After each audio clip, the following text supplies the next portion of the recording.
if somebody has something negative, whether it be at work or at home in the morning, and trying to not have it ruin the rest of the day. People don't associate when life isn't going their way, the work is emotional work. If we make a decision, and I want to say it this way because it's literally a decision to have a bad day because of whatever it is, a person, place, thing, diagnosis, then that is a self-fulfilling prophecy, right? That the rest of the day is going to be a bad day.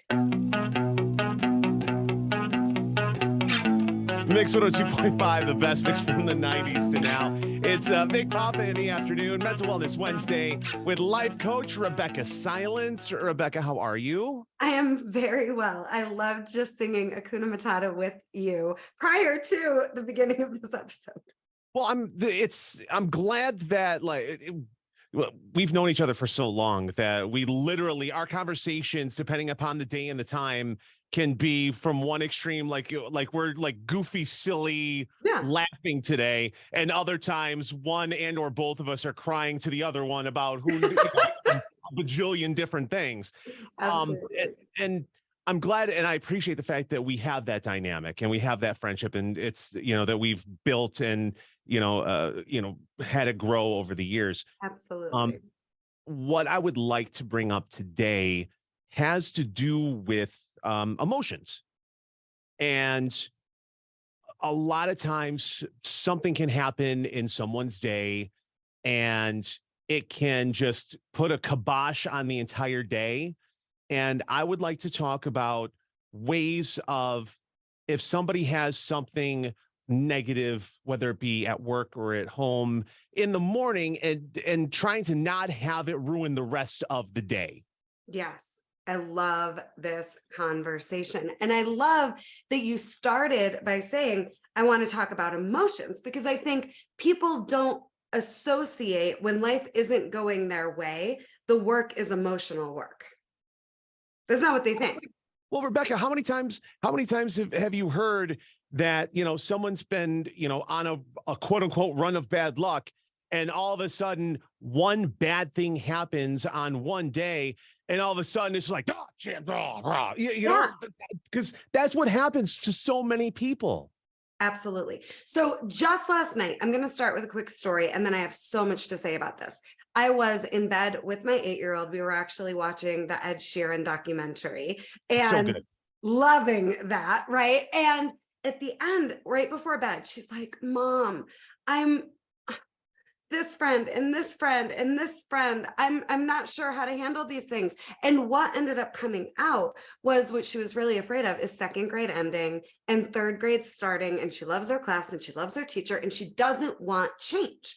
So what Okay. I said to her is, this isn't really a conversation about your friends. This is a conversation about what emotions do you need to feel so you can get back to feeling how you want to feel. So we did this fun little process. She was crying, let her cry.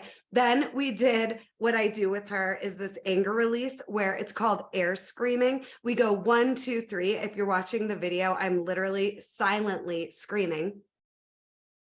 Right? That Mhm. gets out that emotion of anger. Then we held hands, walked across my bedroom, and with every step, we just took a deep breath into fear, released, took another step, breathe into the fear, release the fear. So anger, grief, and fear, we worked through in literally 3 minutes. And then she went to bed cracking up laughing, right? So what we do is we get all caught up in trying to manage and control and manipulate the circumstances. We want people to be how we need them to be. We want life to go how we need it to go for us to feel and be okay. And it's when we're in a moment that isn't our preference, that doesn't seem fair. If we make a decision, and I want to say it this way because it's literally a decision to have a bad day because of whatever it is, a person, place, thing, diagnosis, then that is a self-fulfilling prophecy, right? That the rest of the day is going to be a bad day. So one moment does not have to define us, but how often do we let it? I've had clients that have been divorced a decade. The fact that their spouse cheated, wanted a divorce, bailed on them, it's ruined a decade. People don't just have their day ruined, they can have a decade ruined or an entire rest of their life ruined because something happened that they didn't see coming or that they felt like wasn't fair. And now they decide to let themselves crumble in the face of this thing instead of here's the other path that's available. This doesn't get to win or beat me or define me. This gets to make me even better. And that's not something we're taught how to do. How do I make me better in the most difficult moments? And if you're just meeting me, I am no stranger to life being dark, traumatic, difficult, and I am not about toxic positivity, right? The abuse in my childhood, a domestic violence marriage, a cancer diagnosis with a 5% chance to live while I was 34 and pregnant with my second daughter when I thought I had beat my past and was at the top of my game. None of that did I let define me. I rose to the occasion of finding an inner strength and courage and commitment to my life. And I decided I'm going to use all this to my advantage. And I'm going to prove to myself, not to anybody else, that I don't get squashed like a bug when life gets hard. I get more resilient. I get more resourceful and more me. And it's too bad that so often we need some type of a crisis or a breakdown to give ourselves permission to be who we want to be, to live how we want to live. And ultimately, I think that's what this conversation is about, is you don't need a threat or a breakdown or life being difficult to start living your way. And that's really what's happening. If I think now I have to have a bad day because of XYZ, I just think I don't get to live how I want to live. I don't get to feel how I want to feel because of this thing. But nothing can take away your power and agency and ability to live how you want to live and to feel how you want to feel, regardless of whatever it is that you're facing.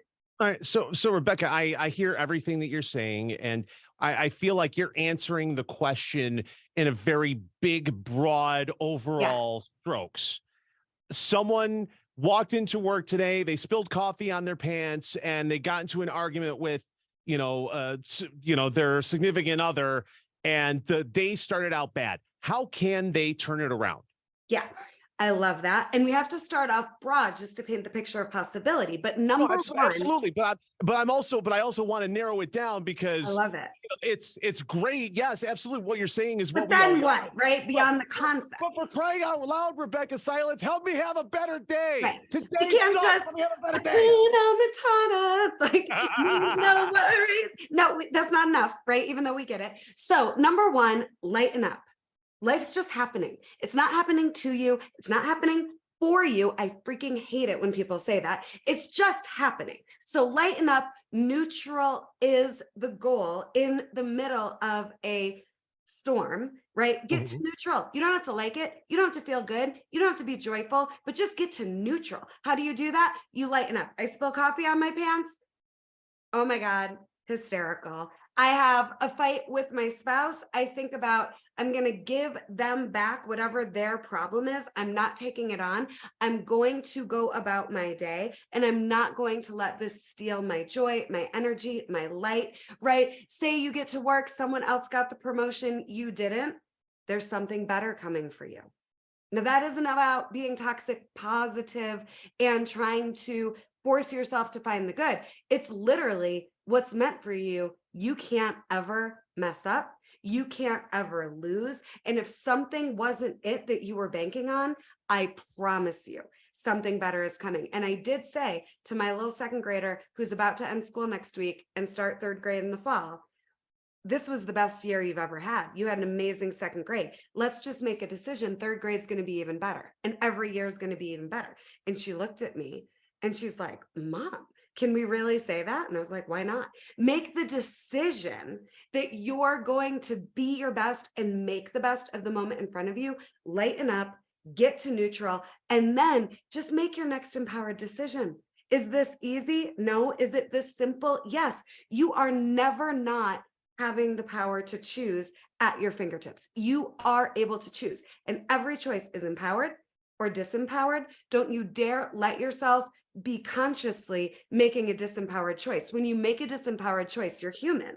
Course correct and find the next empowered choice. But that's how you take life in your hands and live it your way. You can also please read my book, Coming Back to Life. a roadmap to heal from pain to create the life you want. If you want even more, or go to RebeccahSilence.com and take my free Trigger Trauma Release Masterclass for especially those scenarios that you do not know how to move through in a way where you're better on the other side. But you can always be better on the other side of anything and everything, that I can promise.